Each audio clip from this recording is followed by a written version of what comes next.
Hello, আসসালামু আলাইকুম রহমতুল্লাহি ওবারাকাতুহু। পরম করুণাময় আল্লাহর নামে শুরু করিলাম, যিনি দয়ালু এবং দয়াময়। স্ক্রিনে একটি নকশা দেখা যাচ্ছে।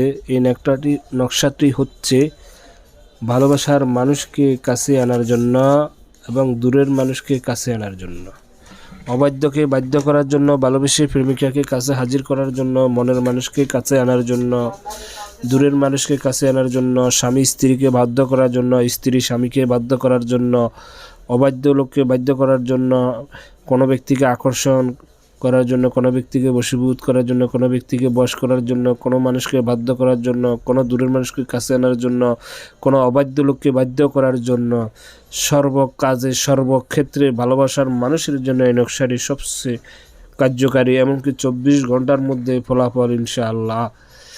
যারা আমাদের চ্যানেলটি সাবস্ক্রাইব করেছেন তাদেরকে অসংখ্য ধন্যবাদ। যারা করেন না, দয়া করে আমাদের চ্যানেলটি সাবস্ক্রাইব করেন। ইনশাআল্লাহ নতুন নতুন ভিডিও আপলোড করলে আপনারা পেয়ে যাবেন এবং কমেন্ট বক্সে কমেন্ট করবেন। আমাদের চ্যানেলে যে সমস্ত নকশাগুলো আছে শুধু জায়েজ তরিকাতে ব্যবহার করা যাবে, নাজায়েজ তরিকাতে ব্যবহার করা যাবে না। হারাম কোনো কাজে ব্যবহার করলে কাজ হবে না এবং ক্ষতি হয়ে যাবে আপনার। এবং যে কোনো কাজ করার আগে অনুমতি পরামর্শ নিয়ে কাজ করবেন ইনশাআল্লাহ। এখন যে কোনো ব্যক্তির জন্য আপনারা কাজ করুন না, কোনো যার জন্য করুন না, কোনো একটা বিষয় আপনাদেরকে খেয়াল রাখতে হবে। ওই ব্যক্তির শরীরের সাথে কোনো শরীর বন্ধের তাবিজ আছে কিনা, ঘা বন্ধের তাবিজ আছে কিনা। যদি তার শরীরের সাথে শরীর বন্ধের তাবিজ থাকে, ঘা বন্ধের তাবিজ থাকে, কোরআনের আয়াতের মাধ্যমে দূর থেকে ওগুলার অ্যাকশন নষ্ট করে দিতে হবে এবং শরীরের জাদুটোনা থাকলে পূর্বের ওগুলো কেটে দিতে হবে এবং জিনপুরে আসর থাকলে ওটাও কেটে দিতে হবে। এরপরে আপনি আমল করবেন, তাহলে আপনার আমলে সাকসেসফুল হবেন এবং সহিহ তরিকাতে শুদ্ধভাবে আমল করতে হবে। কোনো নেককার আল্লাহর বন্দারকে দিয়ে যদি আপনি লেখাতে পারেন তাহলে আরও বেশি বেটার হবে। আমরা নকশাটি লেখার নিয়মে আসি। স্ক্রিনে যে নকশাটি দেখছেন, 3টা ঘর। প্রথমে 3টা ঘর আপনাকে অঙ্কন করতে হবে একটি সাদা কাগজের উপরে। তবে কাজটি করবে সূর্য ডুবার সময়। 1 নম্বরে কাজটি করতে হবে সূর্য ডুবার সময়।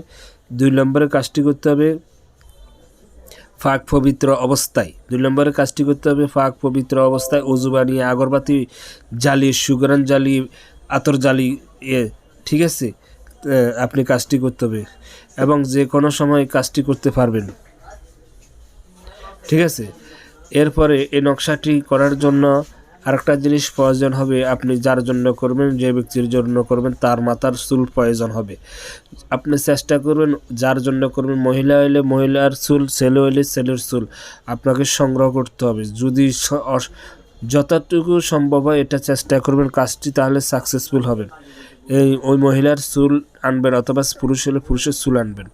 যদিও চেষ্টা করার পর ব্যর্থ হন তাহলে যে কোনো পুরুষের চুল, যে কোনো মহিলার চুল হলে হবে। তবে সবচেয়ে বেশি ভালো হবে যার জন্য করতেছেন, মহিলা হলে মহিলার চুল আর পুরুষ হলে পুরুষের চুল সংগ্রহ করতে হবে। এবারে আসি আমরা মেশকো, জাফরান, কুমকুম, গোলাপজল যে কালি দিয়ে কবিরাজ খনকারে লাগে ওই কালিটা দিয়ে লিখবেন। তবে না পারলে কালো কালি দিয়ে লিখবেন। তবে সবচেয়ে ভালো হবে যে কালিটার কথা বলছে ওই কালিটা দিয়ে লিখলে।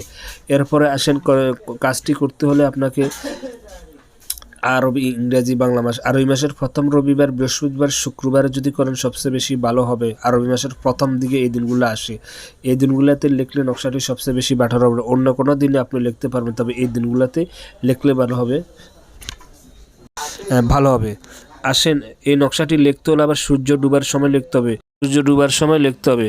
তো সুতরাং এই কাজগুলো স্বয়ং সম্পূর্ণ আমরা সুন্দরভাবে তরতিব মোতাবেক এই নকশাটি যখন লিখবেন, কাগজের ভিতরে 3টি বক্সে লিখবেন। প্রথম উপরের লাইনটি ডাইন দিক থেকে লিখে লিখে বাম দিকে যাবেন। তারপরে নিচের একবারে নিচের লাইনটি লিখবেন, যেমন মিম, জিম, আইন, এগুলো লিখবেন। এরপরে মাঝখানে যে বক্সটি আছে ওই বক্সটি পূরণ করবেন। ডাইন দিকে লিখতে লিখতে বাম দিকে যাবেন।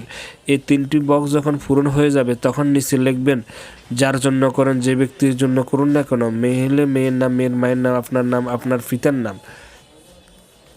ঠিক আছে, লিখবেন। লেখার পর নকশাটির ভিতরে নকশাটি যখন তৈরি করবেন তাহলে যার জন্য করে মহিলার চুল অথবা পুরুষের জন্য হলে পুরুষের চুল, এটা দেওয়ার পর এই নকশাটি তাবিজ রূপে ধারণ করবেন। তাবিজের মতো তৈরি করে ফেলবেন। তাবিজের মতো তৈরি করার পর এই নকশাটিকে আপনি চাপা দিবেন, পাথরের নিচে চাপা দেন অথবা একটা ইট রেখে আরেকটা ইটের নিচে চাপা দেন, 2টা ইটের মাঝখানে দিয়ে চাপা দেন অথবা আলমারির নিচে চাপা দেন, চোখাটের নিচে চাপা দেন। মোট চাপা দিয়ে রাখতে হবে। ইনশাল্লাহ আপনার ব্যক্তি আপনার কাছে পাগলের মতো হয়ে ছুটে আসবে, যে কোনো মুহূর্তে পাগল হয়ে যেতে পারে।